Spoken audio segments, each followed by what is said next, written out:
So now we have the last talk of the entire workshop. So it's always good to end the workshop on an optimistic note. Just when we think we have solved all the problems in fairness, Konstantin is going to tell us, the limits of fairness and suggest even more problems for us to solve. Thank you. All right, thanks, Stephen. Thank you all for making the time to come and stick around at the end of an intense few days. I really appreciate it. And to Nicole and Moni, the other organizers, as well as Stephen, for graciously allowing me to give this talk, which will probably be one of the odder closing talks you'll hear, because I think it's probably going to have a different flavor from most of the rest of the workshop. And thanks also, of course, to Shafi, Peter, Kristen, and everyone at Simons for having me here. I've been lucky in life in many ways, and being able to be here at Simons has been only the latest privilege. So I hope you won't think me too ungracious to take advantage of your still being here at 4 p.m. To sort of venture a line of critique of a lot of the work in this workshop. I'm very glad to debate any of this. If you feel there's a specific point you want to take up with me, by all means interrupt me. If it's a more global critique of you don't know what the hell you're talking about, I welcome that also, but keep it to the end probably. So I think there's a lot of work being done here that we've heard about over the last few days by very smart and very well-intentioned people. And yet I think there are important features of the ways in which algorithms shape social reality that I think are being neglected by this group. Furthermore, I think the ways in which many of you reify fairness actively take us farther away from the goal of an equitable society built on a foundation of democratic commitment in which the human spirit can flourish. I think half of you will think that I'm not understanding the underlying technical achievements. Half will think I'm oblivious to the real world and very real challenges that you're trying to address. And half will think I just can't add. But I hope that I might sway some of you to look at these questions a little bit differently, and that all of you will take this commentary in the spirit of respectful dissent in which it's intended. I suspect many of you are well aware of the issues I'll raise, but I think we disagree about just how serious they are. I want to start off with an example that will give you a sense for the flavor of my concerns, which will convince many of you that those concerns are completely frivolous. Let's think back 1 year to August 2018. That was when Google introduced algorithmically generated automatic responses to emails. Not only did they introduce the option, but they made it for a time impossible to turn off. They didn't see it remotely problematic that a machine should tell people what to say. Efficiency is so obviously a paramount virtue that everything else, authenticity, depth of feeling, engagement with another person, could be shunted aside. The obvious argument is that it's easy to ignore Google's suggestions in Gmail for autocomplete of sounds good or see you tomorrow. But it's not so easy. They're making a statement about what is and isn't socially acceptable for algorithms to do, and I find that statement profoundly disturbing. I sent a fairly long email to a friend recently, and in her equally long reply, she mentioned that Google had tried to prompt her to reply with one of these 3 words: wow, beautiful, cool. What if someone were to write you and tell you that a mutual acquaintance has died? Is it morally acceptable to click on an algorithmically generated reply? So sorry to hear that. If you're really on the ball with new technologies and you have an AI personal assistant, maybe it will even send flowers on your behalf. Now, this is a relatively minor example. I use it because it's simple, but I think it's more indicative of a profound set of failures. I mention it both because of its simplicity and because it's a case in which fairness is not at all implicated. If Google gives us all equally asinine suggestions for email replies, then it is satisfying the fairness constraint that similar individuals are treated similarly. It's one of many examples in which algorithmically driven decisions might not have a disparate impact on similar individuals or similar groups, but are nevertheless deeply problematic. I think Julie Cohen, who's a professor at Georgetown University Law School, put this dilemma better than I can. She said, big data is the ultimate expression of a mode of rationality that equates information with truth and more information with more truth, and that denies the possibility that information processing designed simply to identify patterns might be systematically infused with a particular ideology. What Professor Cohen said of big data is equally true of machine learning. As you know better than I do, effective training of machine learning algorithms requires ever more data, and her claims about equating more information with more truth also apply to better, quote-unquote, algorithms. What I think has been largely absent from the discussion over these last few days, not entirely, but largely, and also the previous conference in June, is attention to the medium and long-term structural effects of dependence on algorithmic judgment, even if that algorithmic judgment has been tweaked to adequately reflect fairness concerns. And I don't intend this remotely as a defense of the status quo. I think all of the concerns that you're setting out to address are very, very real ones, and that many aspects of our political and economic system are functioning very badly. I think fixing them is difficult. I think the attempt to put in algorithmic judgments that satisfy fairness constraints is an attempt to sort of reach a shortcut to solving some of these problems. And I think that shortcut is illusory. I think the widespread adoption of algorithmic judgment, whether as a guideline or mandatory, at best leads you to local optima that prevent you from striving towards far superior outcomes. I don't actually think there's a global optimum that can be attained, but I think it's something that we can strive towards. Again, these will sound like frivolous concerns, I think, to many of you who want to get down to how the algorithms are actually working. But I think it's important to ask what the effect of algorithmic judgment is on the human spirit. What becomes of a judge if that judge knows that their experience will be subordinated to the judgment of a data-driven algorithm? Who chooses to become a judge? And not only for the people who are sitting in the position of a judge, but for those who are being judged, is it different to be sentenced to a particular course of action by an algorithm rather than by a person who, rightly or wrongly, takes on the moral weight of that judgment? This is not to say that I think that judges, prosecutors, police, or any of the people who exert power in society are infallible or anything close to it. But I do think that algorithmic judgment breaks down trust. As Richard Sennett, a philosopher, has written, and he's written that on the next page that I skipped over. Sorry about that. If only there were better technology than paper, but you know. Bonds of trust, Sennett wrote, develop informally in the cracks and crevices of bureaucracies as people learn on whom they can depend. Who needs me is a question of character which suffers a radical challenge in modern capitalism. The system radiates indifference. It radiates indifference in the organization of absence of trust where there is no reason to be needed. And it does so through re-engineering of institutions in which people are treated as disposable. Such practices obviously and brutally diminish the sense of mattering as a person, of being necessary to others. And I think that's what further embrace of algorithmic judgment is taking even further than we already have in capitalism as it exists in early 21st century America. Sennett wrote in another of his books, he says, the emerging social order militates against the ideal of craftsmanship, that is, learning to do just one thing really well. Such commitment can often prove economically destructive. So, and by craftsmanship, he means both the craftsmanship of somebody, say a carpenter building an object, but also say the craft of being a better judge, of why some judges are clearly better than others, right? But why strive, if your work as a judge, to be the best judge that you possibly can be, if you know that your judgment is nevertheless going to be subordinated, either partially or entirely, by that of an algorithm. And then we're also caught in a certain catch-22, because we want those algorithms to be legible, as was mentioned in the talk about the New Mexico justice system yesterday, which I found very interesting. And you're in a catch-22 because if that algorithm is legible, which it should be, then it's simplistic. It's far more simplistic than the judge's nuanced judgment. On the other hand, if that algorithm is a complicated black box, that hey, it's the best machine learning that takes deep learning of 1,000 layers of a neural network, then we don't know how it works. So you're in this thing where you can't depend on a simple algorithm because it's more simple than the experience of somebody who has the expertise of a lifetime, and yet you can't depend on something complicated because you don't know how the hell it works, which is fundamentally anti-democratic.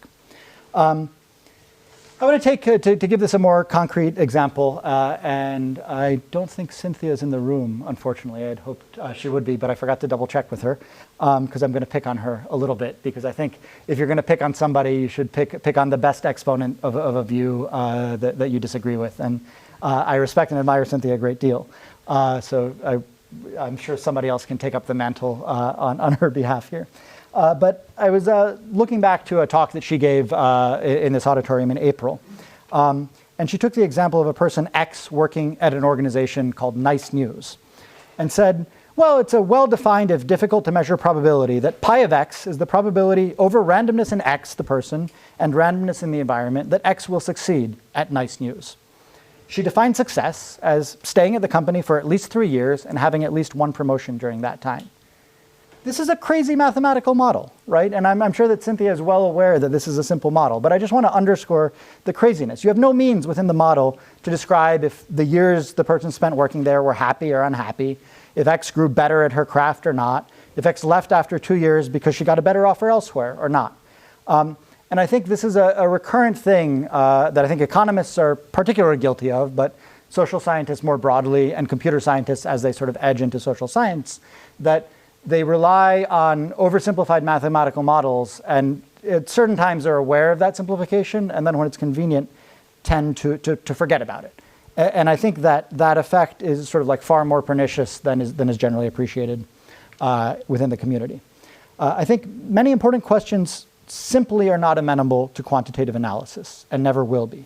It doesn't matter if that analysis is done by sophisticated machine learning or by a reductive linear regression. Tweaking algorithms to make them fair is just to put a veneer of social justice on a shaky piece of intellectual furniture. Where should my child go to college, or when should my child go to college? How should we punish criminals? Are charter schools a good idea? Should monopolies be broken up? How should we fund basic science? Should we have preschools? Taking quantitative answers to these questions seriously not only risks getting the answer wrong, but shapes the underlying reality in ways that are detrimental to our collective well-being. Such questions call for informed judgment that balances values, incentives, context, and other factors. For many important questions, it is difficult to find disinterested individuals who can balance those factors and can be trusted. That difficulty is inherent in social systems and something that we have to struggle with in trying to create a just society. Settling these vital questions on the basis of informed judgment only appears to be more subjective than using algorithmic techniques. Algorithms relying on quantified data allow policymakers and social scientists to appear to be unbiased and impartial while laundering their biases and preconceptions into the methodology by which the quantitative metrics are constructed. One of the presenters yesterday complained, for instance, that police might manipulate an algorithmic system by choosing what charges to bring against an individual, so as to channel the accused into higher or lower risk bins. I'd contend that this isn't a problem as such to be solved, but a natural feature of the world. We must have police to function as a society, and we want to be able to trust those police as craftspeople to exercise their judgment and discretion in a fair way. Trying to engineer our way out of this just generates layer after layer of bureaucratic complexity and denigrates the professionalism of the police. Again, I'm not claiming that those judgments are infallible or even that they're correct most of the time, just that the work of improving them is not simple and that there are no shortcuts to doing so. Of course, even if you allow that algorithmic decisions were systematically flawed in the recent past, that is no proof that future algorithms will suffer from the same shortcomings. However, it is reasonable to believe that even if the same basic methodology is used and more data is gathered, the same problems will continue to arise. Absent clear causal understandings, which are not always possible, you're in a muddle. And as one of the speakers pointed out yesterday, machine learning systems tend to be generally anti-causal. I think one of the sort of intellectual vogues that has come and gone. Someone said yes. It doesn't make it the truth. Absolutely, yes. Well, I feel like one intellectual trend that has sort of gone out of sort of popular discussions outside of Santa Fe, perhaps, is sort of chaos theory and complexity. As it was, I mean, we've sort of like internalized it and forgotten about it. This sort of like having the Mandelbrot set beyond the, at the top of our minds, and this idea that many real-world systems display sensitive dependence on initial conditions. That you can change the inputs slightly and radically different outputs will emerge. I think that's a lesson that, as a sort of intellectual society, we sort of learned and partially forgot. And I think it's important to remember that human social systems, whether we're talking about schools, universities, the criminal justice system, are complex systems. And that gathering more data and getting better machine learning algorithms, whether you gather twice as much, 10 times as much, 100 times as much data, won't change that fundamental fact. And I know that many of you are aware of the dangers of overfitting, but I think you tend to underestimate just how serious a problem it is. I think that if we're to effectively debate public policy, corporate strategy, the structure of our economy, we will have to continue to have debates over principles, debates over which disagreement amongst individuals with different ideological presuppositions will continue. To believe that rigorous, and I use that in quotes, quantitative judgment can be systematically substituted for such debate, as Julie Cohen pointed out, is merely assuming that we all accept a common underlying unstated ideology. Of course, each alternative to quantitative judgment is itself susceptible to its own shortcomings and biases. What I think is vital is to maintain a plurality of forms of social judgment. The dangers of algorithmic techniques are not that they exist, but that they crowd out other ways of understanding the world and of shaping it for the better. I was going to read along, there's a book, and this debate has been around for a while, a very good book by Theodore Porter called Trust in Numbers from 1996, and I think he was very prescient. And he said that faith in objectivity tends to be associated with political democracy, or at least with systems in which bureaucratic actors are highly vulnerable to outsiders. He was arguing that our faith in algorithms derives from a lack of confidence in our political system writ large. I wanted to give one more sort of concrete example. It was a NBER working paper that Cynthia had cited, which is what brought it to my attention, called Human Decisions and Machine Predictions from a couple years ago by, many of you probably know the authors far better than I do, Kleinberg, Lakaraju, Leskovich, Ludwig, and Mulanathan. And they said that crime can be reduced by up to 24.8% with no change in jailing rates based on their simulation. And I'm sorry, but this is a batshit crazy statement to make. That it's not 24.7% or 24.9%, but up to a 24.8% reduction in crime. And I don't mean to pick on, like, they could have rounded that number up to 25%. And I think my point would still hold, that the fact that they didn't feel the need to to me, betrays a certain sort of intellectual arrogance in the confidence that their model reflects reality. And then that gets laundered. Cynthia, in her talk, and Cynthia's, as an extremely smart person and a leader in this field, says, well, they showed this. They showed that if you do what they said, crime gets reduced by a quarter. Not their simulation showed this, which I'm sure she's well aware of. But my point is the way that the slipperyness of language, that gets translated into, well, these economists proved that this is the right thing to do. And I think that's very, very dangerous. Now, you'll notice there's an obvious weakness in my argument. I can't prove anything that I'm saying. Maybe they're right about the 24.8%. I can't prove that it's 20% or minus 10% or anything else. If the terms of the debate that we're going to have are that one must show quantitative empirical evidence for claims, I've already lost the debate. And I think I was going to have another mentioned a quote from Stephen Shapin, a historian of science, who was talking about how these very same debates were taking place from the late medieval period through the 17th century in Europe, in what's called the scientific revolution. And I guess I'll mention part of that quote. But he says, it is when the authority of long-established institution erodes that solutions to such questions about knowledge come to have special point and urgency.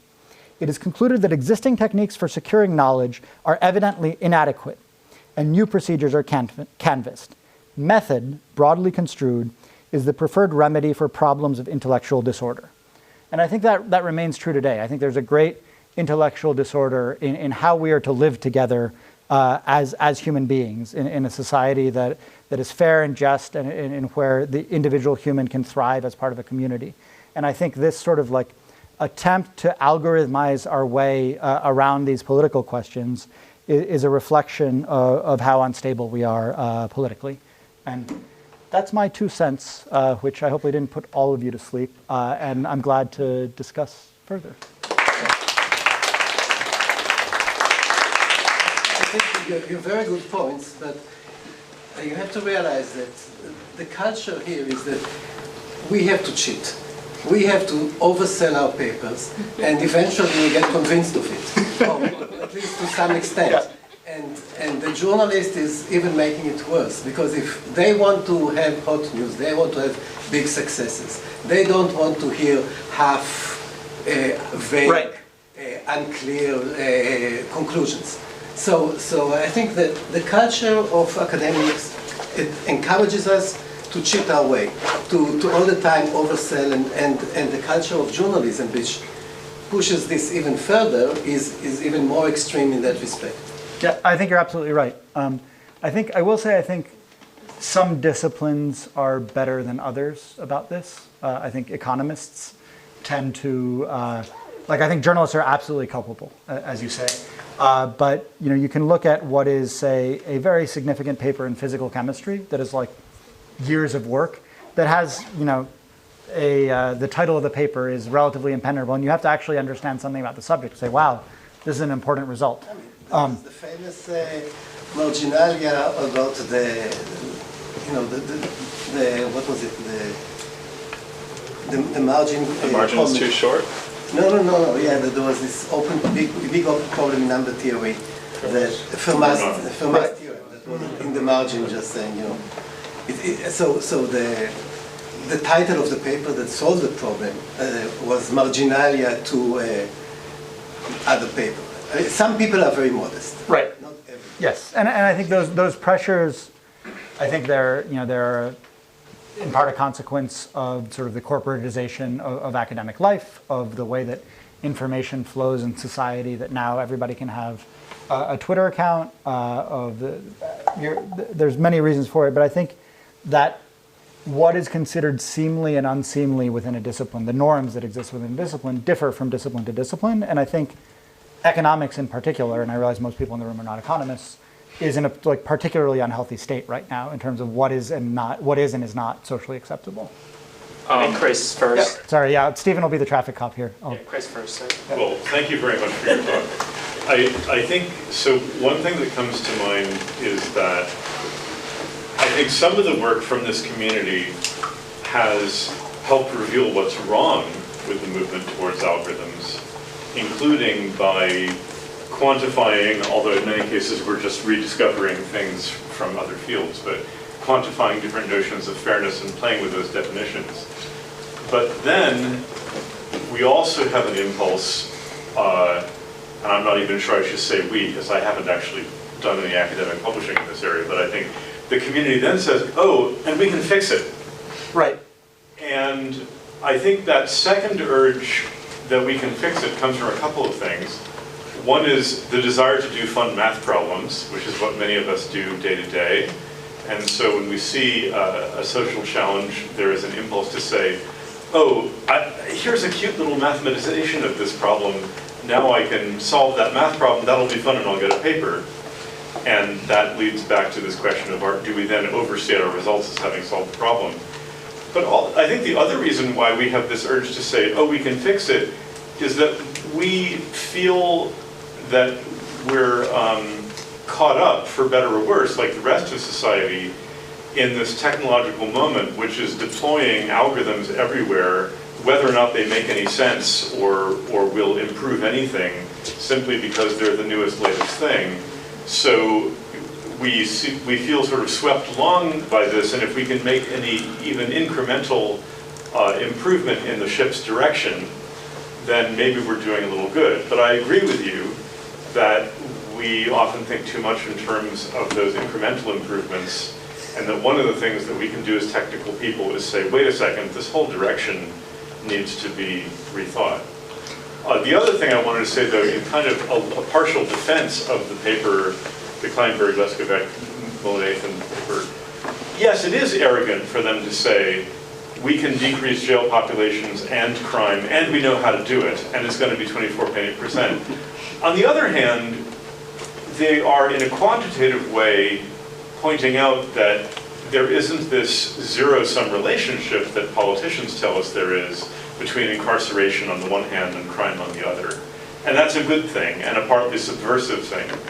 So anyway, but I really appreciated your comments. Yeah, I mean, those are all fair points, which I would say, since you largely were very kind in agreeing. And I think, on the Mullin-Nathan et al. Paper, I am why his name stuck in my head and not the other co-authors. I don't even necessarily disagree with any of the policy prescriptions that they make in the paper, but I think and as I say, it's a little bit of a catch-22. I on the terms in which I want to have the discussion, I can't really prove what I think is so pernicious about the ways in which quantitative knowledge claims have become incredibly privileged in our society. That anything, if you say, for instance, how should, what novels should we teach to kids in school? Should kids learn music or art? I mean, this is a sort of like the most cliched way to go to the argument, but it's still a true one. Plenty of people in education schools will say, well, what's the evidence that, that like learning how to play the piano is good, And like, this is a crazy question to me. And I think the effects that, unless you can come up with, if you don't say 24.8%, like no one takes you seriously, right? Like in the policymaking circles, and I think that's really, really problematic. In a way that it's easy to be blind to, because you just go along and you're like, well, this is how the game's played, and we do it, and this is necessary, and it ends up, I think, just cheapening the life of the mind in a way that I find really, really disturbing. I was going to say something else to your earlier point, and now I'm blanking on I it. think Susan, then Kevin, and Robert, and then Natty. Did I miss anyone? And then Manuel. Thank you. I really enjoyed your awesome screen. I love this perspective. I think there's a fundamental flaw when you have a reductionist view where we're turning important features of who we are into numbers. I agree. I also think that as a computer scientist, we can push back more from the promise of AI and the reality. And there's a lot of Wizard of Oz style projects where I can list several where there's actually a human behind the curtain providing the information that you think is coming from this robot. I do think there's an untapped psychology of why we trust these robots. And I mean, anyone who's in a relationship and has like fought with their partner over the directions, the map directions versus their own knowledge, understands that this is a challenge for us. And why are we so I've had those fights even just with friends. It can get vicious. Yeah. Why are we so ready at this time to make that, to give up our autonomy? And this has been happening since we've had machines. You know, you look at classic Mechanical Turk. Like, why do we want to believe? Is this, maybe there's a further step in terms of our underlying humanity that is missing this, some sort of construction we're pushed to build. Yeah, I mean, I think you're absolutely right. I think if I were more of a sort of like a literary or critical theorist rather than a journalist, I would sort of go down that line and say that there is something of our sort of impulse towards the divine, that in humanity, like the things we used to attribute to spirits, minor gods, we now want to give on machines that have this sort of like prophetic value in a kind of weird way. My question's been answered. Hi. Thanks. Yeah, I also really enjoyed your talk. I was wondering if you had thoughts about how like the machine discipline should proceed, because there's like an extreme way to hear a talk, right? Which is to say something like, well, we should all just like stop all that, go back to the good old days. But I mean, you probably don't mean that. Yeah, I mean, it's a good question, and I don't have a good answer, but I have thought about it, right? I mean, some of my best friends are computer scientists, and I like what they do, and I admire the intellectual achievement behind it. I think, there's a few different sort of avenues that I've thought about this question along. One of them is that the socioeconomic consequences of machine learning are completely opaque to me.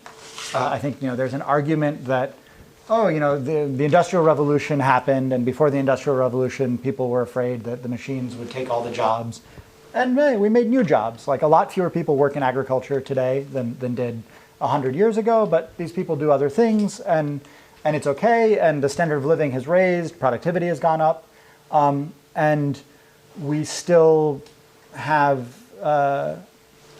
live in a society that has lots of problems, but that a basic idea that most people work except for people who are unable to, or these people who have accumulated a great amount of wealth, which we can have differing sort of like political views on how we deal with that, but that work in the way that it existed, in 500 BC, still exists in a roughly similar way today, except we have electricity and water and all these nice things. Not everybody on Earth, but many of us. Or there's a view that this, the moment we're in now is fundamentally different from the Industrial Revolution, right? And that all the basic needs of humanity will be met. All the truck driving jobs are going to go away to self-driving cars. A lot of the manufacturing jobs have already gone away, and that we're going to have to sort of, in the next 20 to 50 years, fundamentally reshape our economic relationships with one another because of the intellectual achievements of machine learning. And I think there's plenty of people who claim that they can see this one way or the other, and I just can't, right? And I think the answer to your question in part depends on, I think there are things that are relying on algorithmic judgment in many aspects. I think, look, I'm not blanket against it, right? There are cases in which it can be useful, it can lead towards equity. But I think there are many cases in which it's bad, regardless of whether or not it works well. But it's bad in different ways. If you're like, this thing doesn't actually work. And then there are ways in which even, and this is a question of the sort of the timescales in which you're looking at it. I read a very mediocre book about the future of autonomous weapons a couple of years ago. And one of the things that sort of, this wasn't in the book, but a thought experiment that occurred to me, and it was saying about how, you have autonomous weapons on the battlefield, and we have, they might make mistakes, so we want them to be judicious, but in other ways, maybe they'll be, because the machine learning gets really good, better at recognizing an insurgent from a shepherd or something. And my thought experiment was that, say that you have the deepest learning algorithm of all that makes infallible judgments about it at an instantaneous time slice about who is or is not an insurgent. It can see, because it also can do some neuroimaging thing and see within people's minds. And this thing can say, okay, you hate America, you do not hate America. You're just a shepherd, up in the Afghan mountains or something. 50,000 feet. Yeah, and I'm only going to kill the people who hate America, right? And this is what the Pentagon spends billions of dollars on it. As an American, I don't feel great about that system. Even if it were making a quote unquote correct judgment in a given time slice, which is just to say that there are ways in which algorithmic judgment, even if it's working as well as designed, is still, I think, deeply problematic. So, should we look? The analogy with nuclear weapons is a really bad one, and biological and chemical weapons. It's kind of the only one that exists, and I don't think it's a very good one. But there are very strict regimes against the proliferation of nuclear weapons, which don't work all that well, because at the end, human knowledge is hard to contain and spreads. But there was a sort of attempt on the part of the bureaucracy of lots of countries to constrain this flow of knowledge, which I think was not, has had limited success. I'm not even sure it was a good idea. And I don't think that it makes sense to sort of treat knowledge about computer science as a state secret.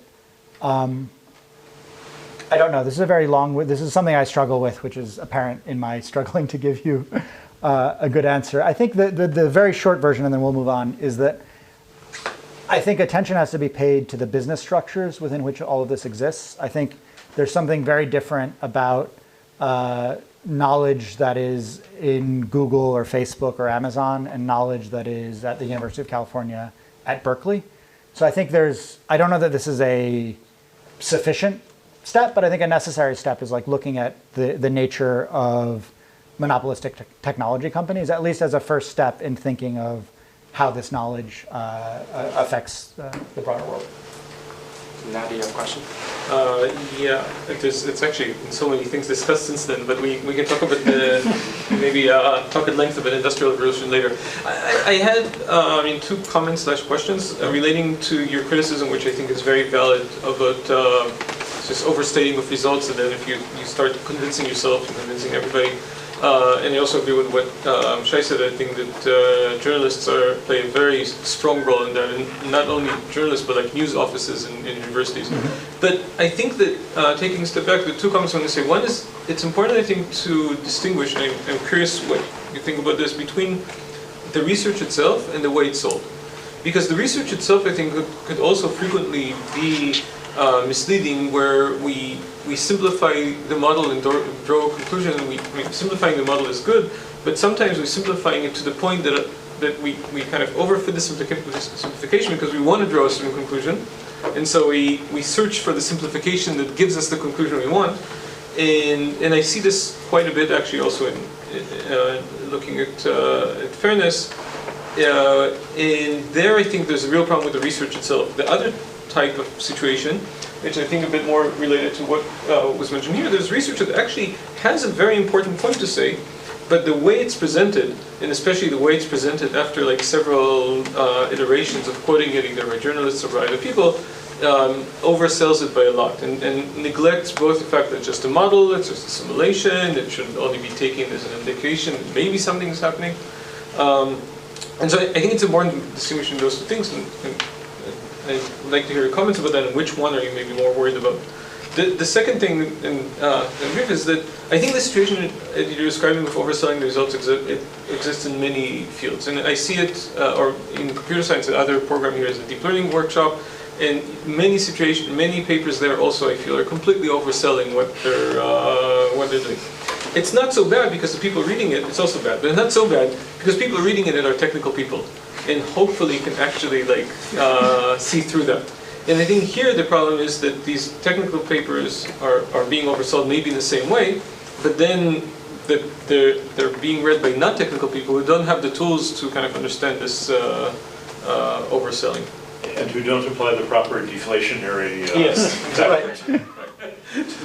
Yeah, I mean, it can be a vicious cycle. I mean, I think to your first point, there's a dilemma, right? I'm like much more willing to cut slack to people who are doing research because they're just trying to get an understanding of something, but not actually trying to sort of implement policy or make the decisions based on that, right? They're like, oh, I'm writing a paper and like, here's what I think. But then there's okay, well, what's the point of doing that unless you're actually going to act on that knowledge? Well, I mean, this is all what we're doing. We're doing that so that somebody else can gain knowledge. But it's this that, if you're looking at, I mean, there's like that beautiful example yesterday of, was it in Colombia, I think, with the means tested assistance program with like this discontinuity that got introduced into this, this was this nicely shaped bell curve, and then all of a sudden there's this discontinuity.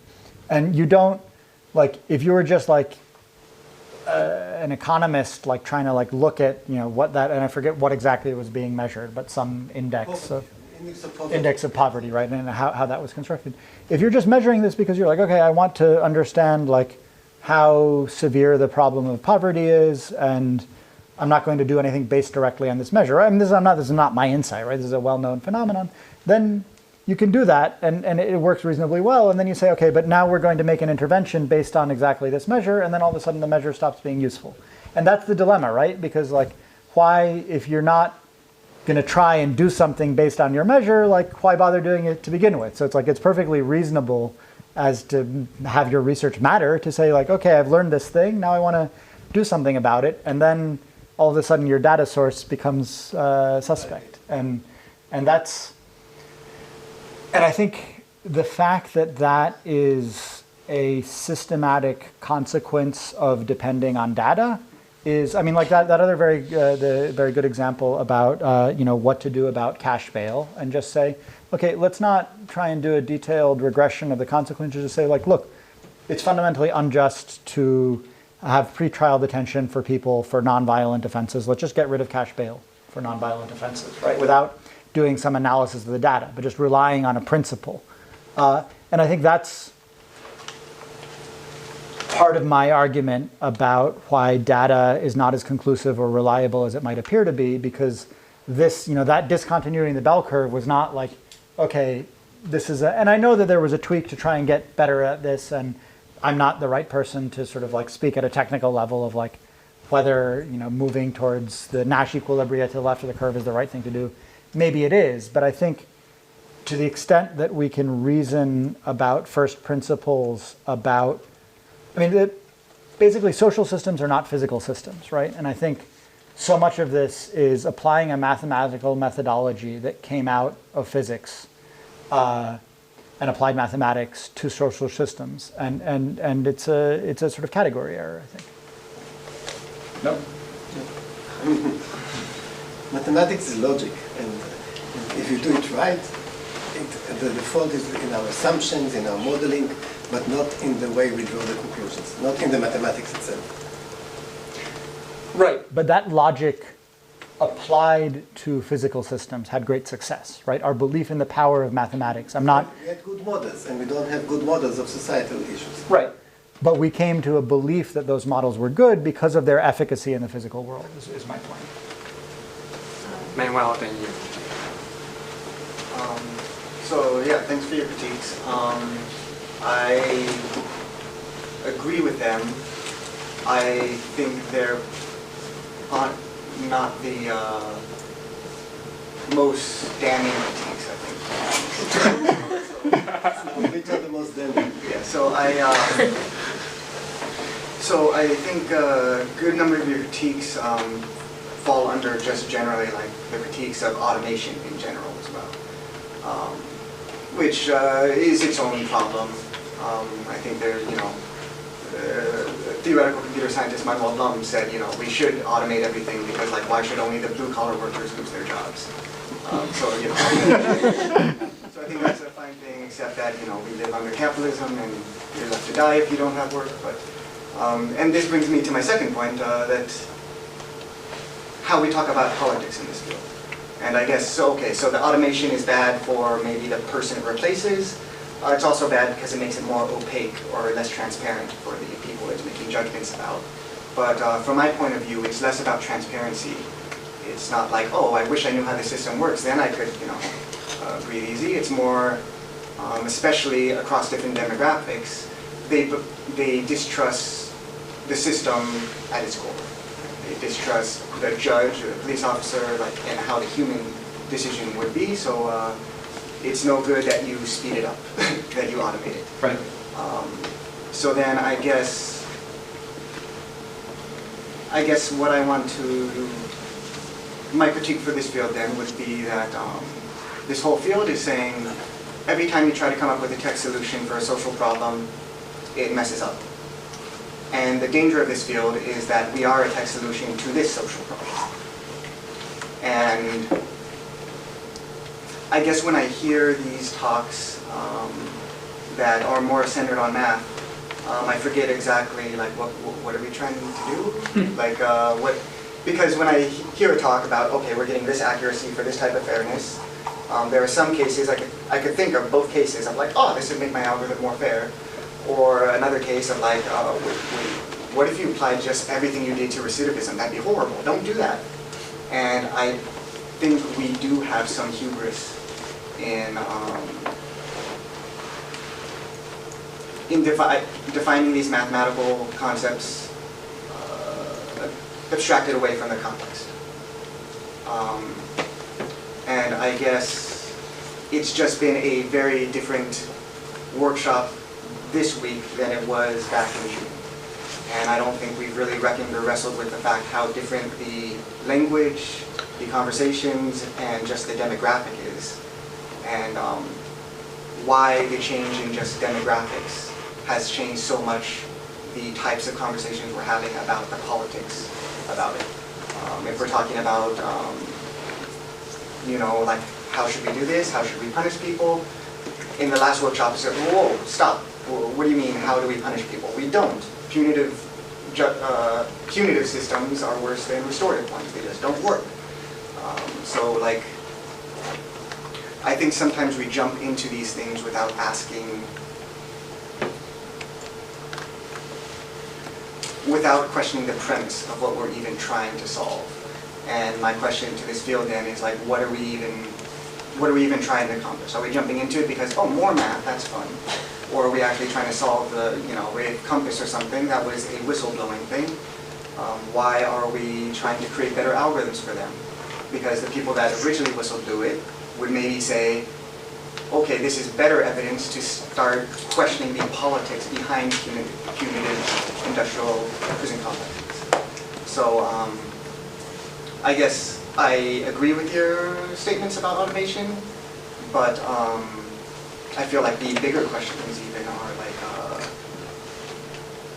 what is the role of this field? is it too, like, we can use our tools very well to whistleblow. And I'm not seeing so far how we can use our tools to have an abstract model that What do you mean by whistleblow? to find places where algorithms are doing horrible, horrible things, and we have the tools to say that in a concrete way and expose it. But then we have this this knee-jerk reaction to say, okay, let's fix it. And I think we try to fix it in an apolitical way, and I feel like that's doomed to fail. Like, do we become part of the problem? Another tech solution to the social problem. So that's my critique, but I also want to hear your thoughts on that. I think I agree with the bulk, if not all of that sentiment. Basically, I mean, it's a complex set of questions. I mean, I think part of the sort of perennial appeal of technology for as long as it's existed is that it offers a pain-free solution that, like, oh, we don't have to have a contentious political process because this thing will make it better. And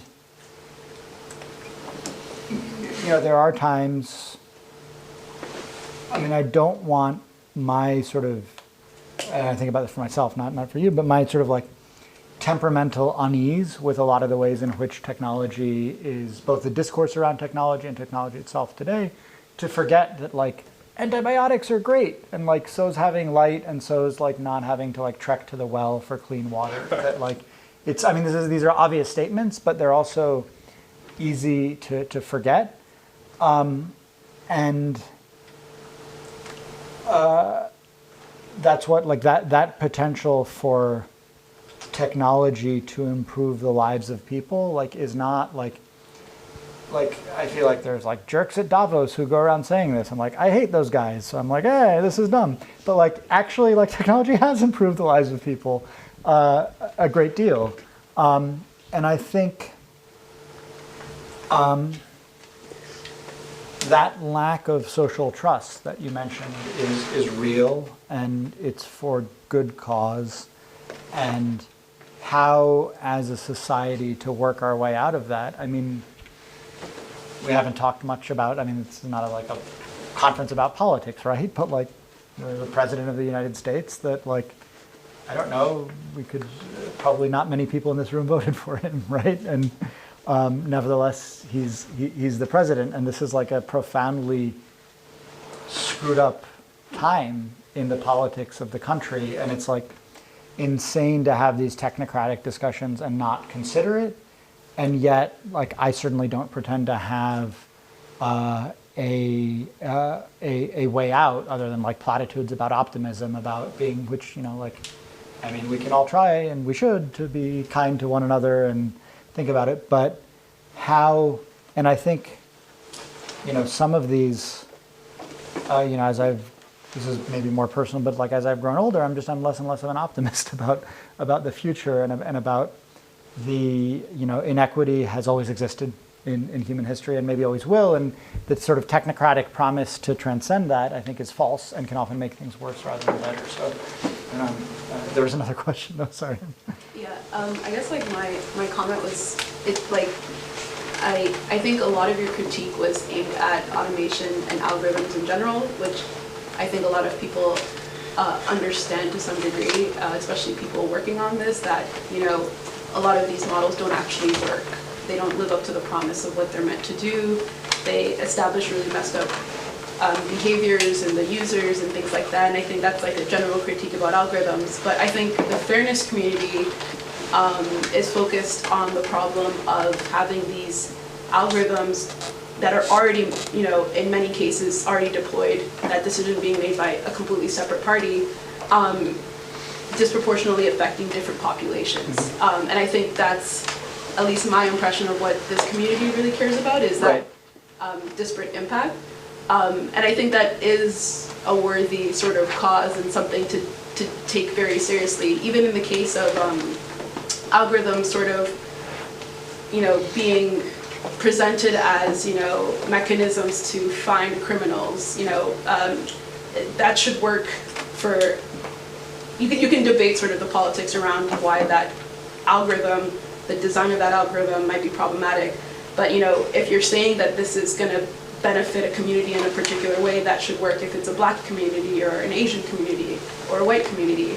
And that disparate impact shouldn't, it should, if you say your model works, it should actually work for everyone in order for you to say that it works. And I think that's what the fairness, at least a sizable group of the fairness community is like focused on and interested in, is that question of, if we're saying these models work, do they actually work for the full scope of the population that that these models are actually serving? And I think, like, you can make a lot of critique, like a lot of important comments about, should we deploy these models? Are the goals of these models well designed? Is the model well designed?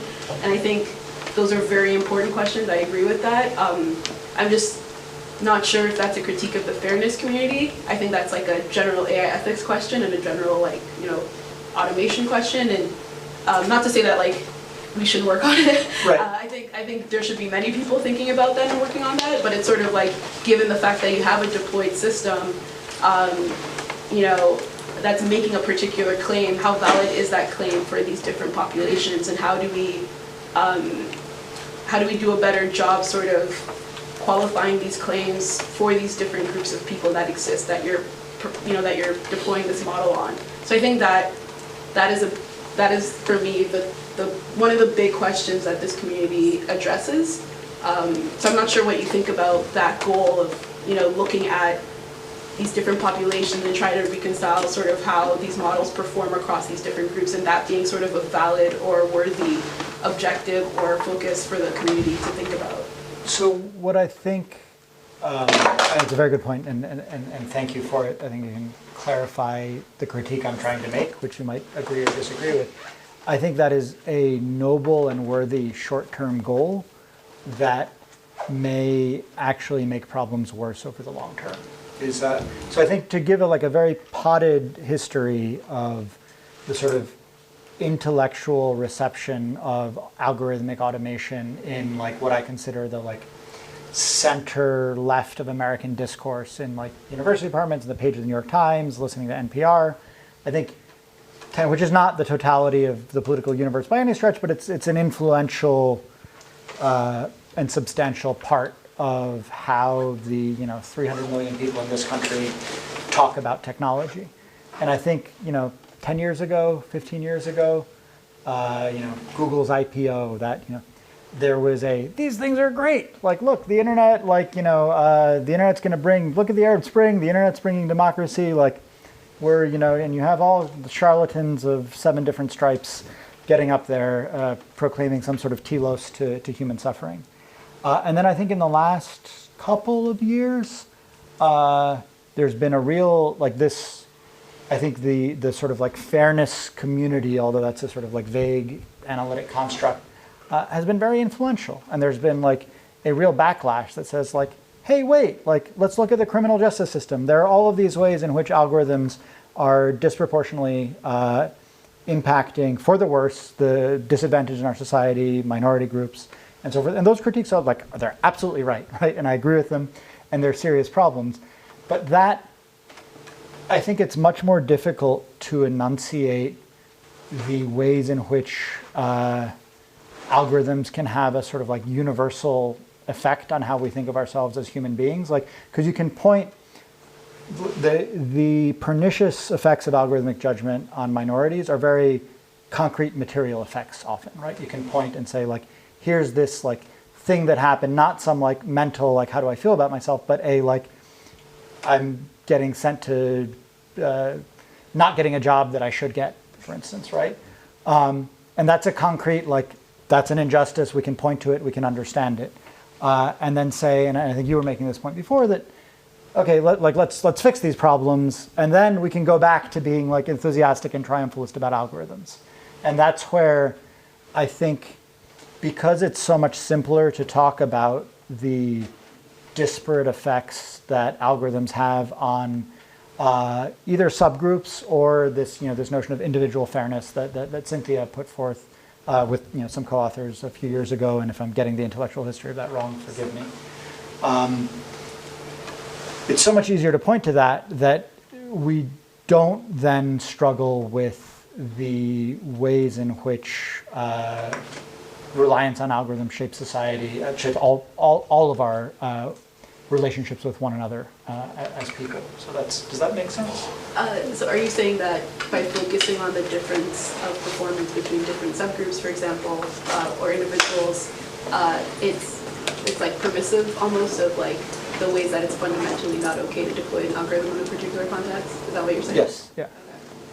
Yeah. I don't know. So we're kind of running out of time. This is a very interesting conversation, but we'll only take 4 more questions. I'll try and keep my in the beginning, the Big Bang. I think the order is Yonadav, Hai, and sorry, what's your name? Kamala. Kamala, and then Sewell. That's the last 4 questions, but feel free to stay and talk. Yeah, I'm not going anywhere. So eventually they'll kick me out. But.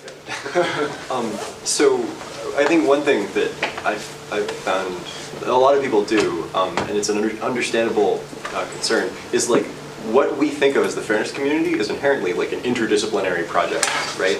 And we don't necessarily think of it as that anymore because we like kind of all publish maybe in like the same venue, like Fat Star, right? Or whatever. But to like a large extent, I find that like the critique of people are being mathematicians or computer scientists and are like narrowing down the world into like a very simplified model and then making statements about that model, and like those statements obviously cannot generalize, right? To be like kind of claiming that the computer scientists and mathematicians should be doing the job that like they didn't think that they were maybe doing ahead of time. And like, I mean, you can very reasonably ask yourself, like, who's responsible for doing that kind of work, right? And I think that maybe we should be, and I think maybe we aspire to, but like, there are a whole bunch of other communities who do really important work, like exactly on that line. And I usually think of like the type of people who were presenting here earlier as being people who like to sort of collaborate with those people, but who are not themselves the ones advising policy. And so I wonder whether you see the same distinction, or whether you think that like we have already been put into this role, whether we like it or not, and we should adapt.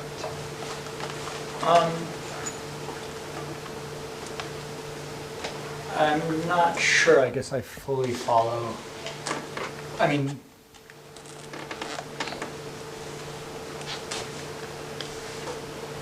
I'll say this, and I mean, there's people come from any number of disciplines to study similar questions, right? They come and I don't want to loop, sort of like group the social sciences together, right? Like sociologists, historians, social anthropologists, economists, all come from distinct intellectual traditions, as do mathematicians and computer scientists.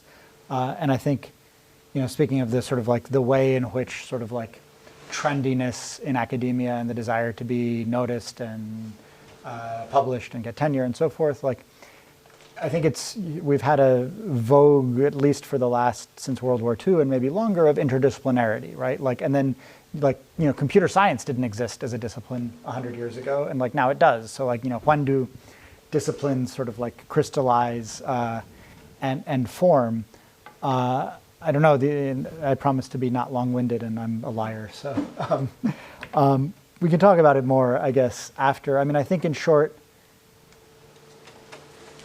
everybody has a responsibility to try and like not check that impulse to oversell their results. And there's something to be said for, if you have, like, I have nothing against mathematical economics or pure math as, recognized as such, of like, I don't know, like the Nash equilibrium, like this is like a very interesting mathematical result as a mathematical model. And recognizing the limits of mathematical models as such, like, doesn't mean that this can't be like a rich intellectual discipline for thinking about the world with a humility for how those models are applied. I don't know, that's probably not a very satisfactory answer, but I'm glad to talk more. So I really like the discussion, but I do want to mention a point. So actually, Don Norman, who is a very famous HCI researcher, and he has this theory that if we look back into human history, like for any technology, originally when it was created by scientists and mathematicians, physicists, and like people just the goal is just to demonstrate the potential of the technology without worrying about the actual impact when it's actually deployed in the real world.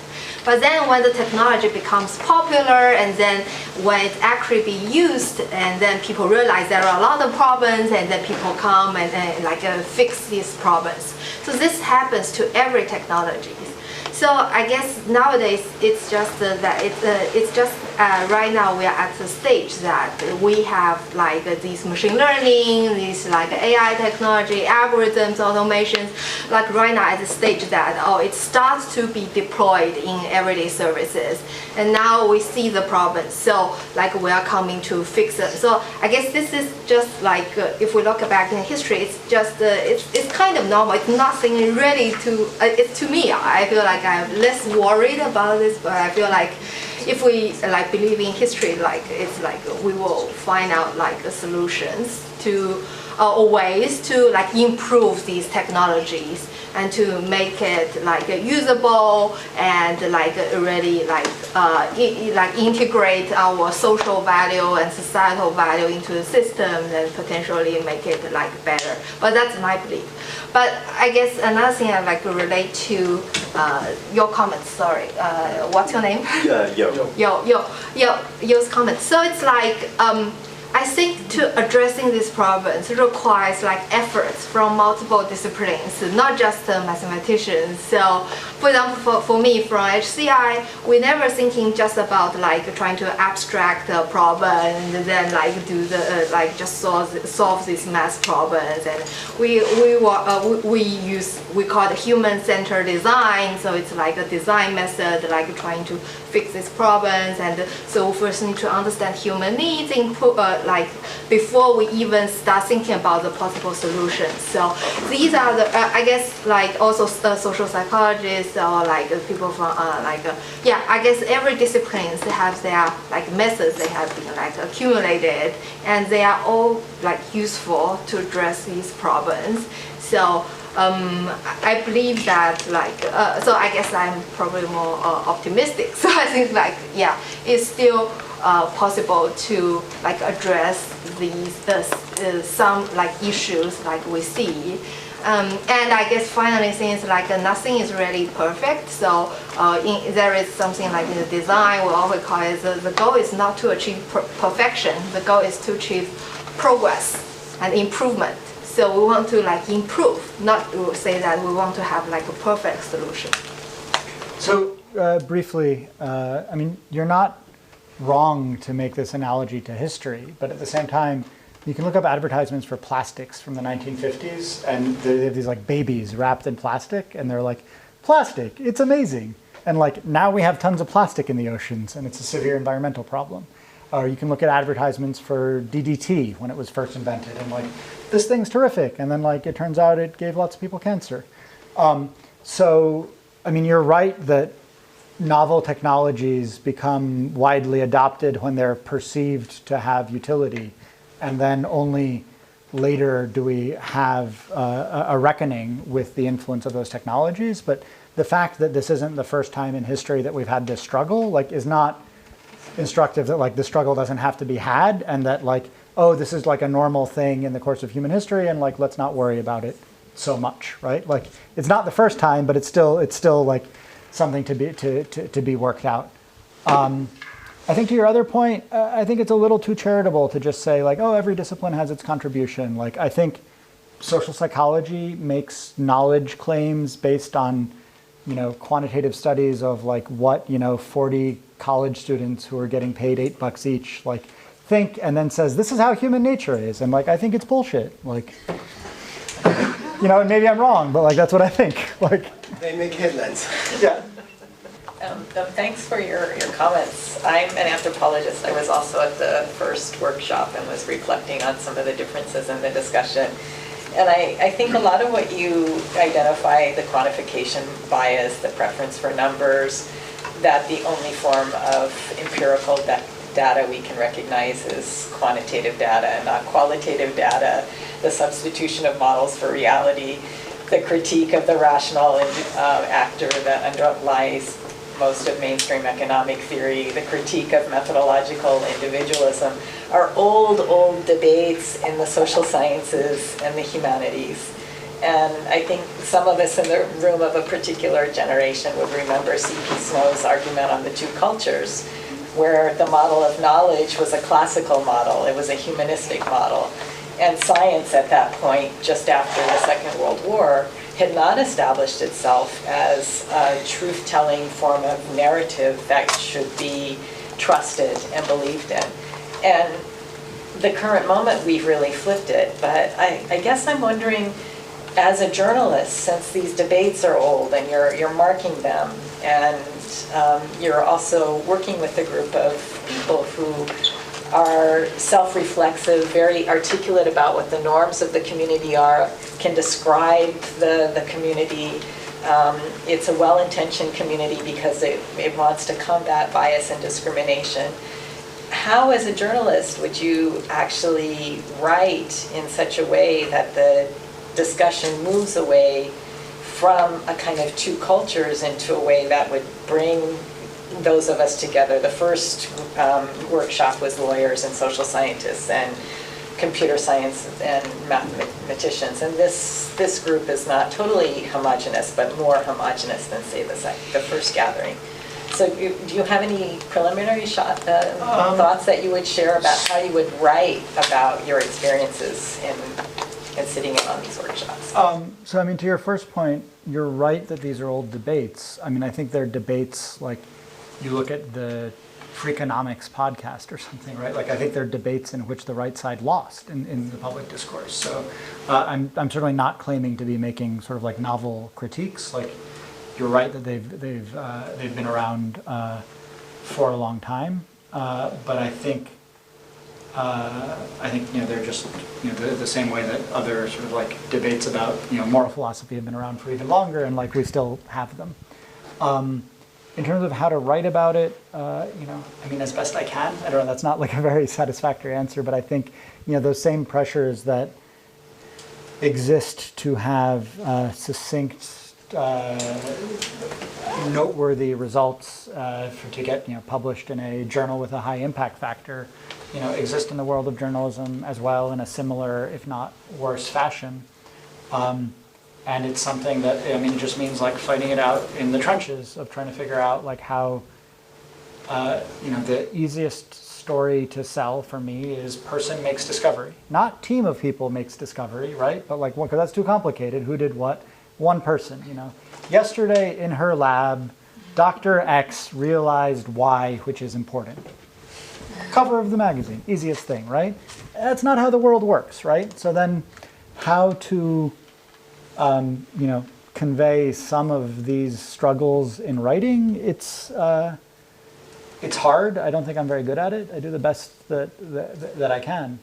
And some of it is sometimes finding particular people and how they evolve over time, relying on other people's arguments. I have another friend who's a journalist who describes himself as so it's his coinage, not mine, although I agree with it, a sort of bridger of social distance, of like trying to come up and say, okay, here's what one person has to say that might be within a community where other people don't read it, and trying to sort of like translate that and explain it and give it context. But, I don't have it's not a great answer, but it's what I got. Last question. Yeah, so I just wanted to offer a sort of a very brief but like optimistic response, which is that you pointed out that the public discourse has already been somewhat shifted by, I would say, by the work in this field to point out issues of disparate impact in these publicly deployed algorithms, right? And here I'm obviously referring to the work by ProPublica, but also by others like Alan Mislov, whose talk we saw the other day, to really try to audit these algorithms and make these issues apparent. And I hear you saying that you feel like that doesn't go far enough, right? And the sort of optimistic response that I would answer to that is that, I think that already in a very short amount of time, we've shifted the public discourse a large way, and that the types of critiques that you're bringing up are already being brought up within the FatStar community and were, for example, published at last year's conference and were a big topic of conversation. And so, I see that as being one of the largest impacts that this community, has already had and can continue to have, right? And I think that part of what allows us to shift the public discourse in that way is having a rigorous foundation for a lot of those critiques, and also in making those critiques in an interdisciplinary way. That sounds like a great note to close on, and I'll take it. So this is a much kinder reception than I expected from everybody, and it's been super fun for me at least, and thanks for listening to me. Thank you. Well, whether or not it was optimistic or pessimistic, I really appreciate all your criticism and hope we'll take your deep thoughts into account in our long-term research agenda. I just want to thank everybody for coming, and especially for those who give talks. And I also want to thank the other two co-organizers who are on their way to SFO while this interesting conversation is happening. Thank you all. Thank you, Stan.